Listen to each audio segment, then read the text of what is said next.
UDF വലിയ ഭൂരിപക്ഷത്തിൽ അധികാരത്തിലെത്തിയില്ലെങ്കിൽ താൻ രാഷ്ട്രീയ വനവാസത്തിന് പോകുമെന്ന് വി ഡി സതീശൻ.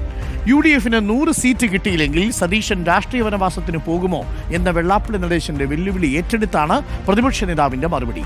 UDF മികച്ച വിജയം നേടിയാൽ വെള്ളാപ്പള്ളി നടേശൻ രാജിവെക്കേണ്ടതില്ലെന്നും വി ഡി സതീശൻ പറഞ്ഞു. കേൾക്കാം പ്രതികരണങ്ങൾ.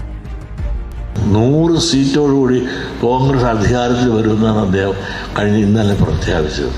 പക്ഷെ അത് വരുമെങ്കിൽ അന്ന് കാക്ക മലന്ന് പറഞ്ഞാലേ ഞാൻ അദ്ദേഹത്തെ വെല്ലുവിളിക്കുകയാണ്. ആ 100 2 കുറച്ചോ 98 കിട്ടുമെങ്കിൽ ഈ വി ഡി സതീശൻ ഇന്ന് അദ്ദേഹത്തിന്റെ പദവി രാജിവെച്ച് രാഷ്ട്രീയ വനവാസത്തിൽ പോകാവോ?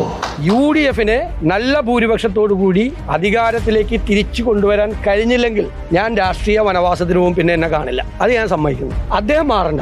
UDF 100-ലധികം സീറ്റ് കിട്ടിയാൽ അദ്ദേഹം രാജിവെക്കാന്ന് പറഞ്ഞാൽ അദ്ദേഹം രാജിവെക്കരുത്. ഇതാണ് വി ഡി സതീശന്റെ ആത്മവിശ്വാസം. അർജുൻ മട്ടന്നൂരുണ്ട് കൂടുതൽ വിവരങ്ങളുമായി. Arjun Mattannur, good evening Arjun. V D സതീശന് ആത്മവിശ്വാസമുണ്ട്. നല്ല ഭൂരിപക്ഷത്തോടു കൂടി അധികാരത്തിലെത്തിച്ചില്ലെങ്കിൽ രാഷ്ട്രീയ വനവാസത്തിന് പോകുമെന്ന വെല്ലുവിളി ഏറ്റെടുത്തിരിക്കുകയാണ്. എങ്ങനെയാണ് ഈ വെല്ലുവിളിയെ കാണേണ്ടത്?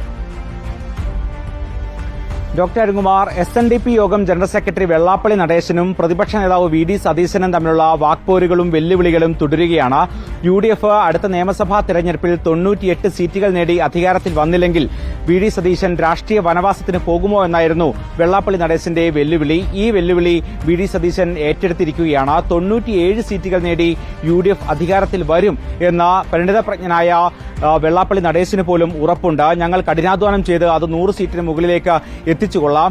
മികച്ച ഭൂരിപക്ഷത്തിൽ വിജയിക്കാൻ കഴിഞ്ഞില്ലെങ്കിൽ താൻ രാഷ്ട്രീയ വനവാസത്തിന് പോകും, പിന്നെ നിങ്ങൾ എന്നെ കാണില്ല എന്നായിരുന്നു ഇന്ന് വി ഡി സതീശന്റെ പ്രഖ്യാപനം. മറിച്ചാണെങ്കിൽ വെള്ളാപ്പള്ളി നടേശൻ ആ സ്ഥാനങ്ങളൊന്നും തന്നെ രാജിവെക്കേണ്ടതില്ല, ആജീവനാന്തം ആ സ്ഥാനത്ത് തന്നെ തുടർന്നോളൂ എന്നും പരിഹാസ രൂപേണ വി ഡി സതീശൻ പറയുകയും ചെയ്തു.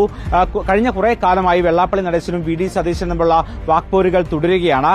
100 സീറ്റിന് മുകളിൽ നേടും എന്ന വി ഡി സതീശന്റെ പ്രഖ്യാപനത്തെയാണ് വെള്ളാപ്പള്ളി നടേശൻ പരിഹാസ രൂപേണ വെല്ലുവിളിച്ചത്. അങ്ങനെയെങ്കിൽ കാക്ക മലർന്നു പറക്കും എന്നായിരുന്നു നേരത്തെ വെള്ളാപ്പള്ളി നടേശൻ പറഞ്ഞത്. എന്തായാലും ആ വെല്ലുവിളി ഏറ്റെടുത്തിരിക്കുകയാണ് വി ഡി സതീശൻ.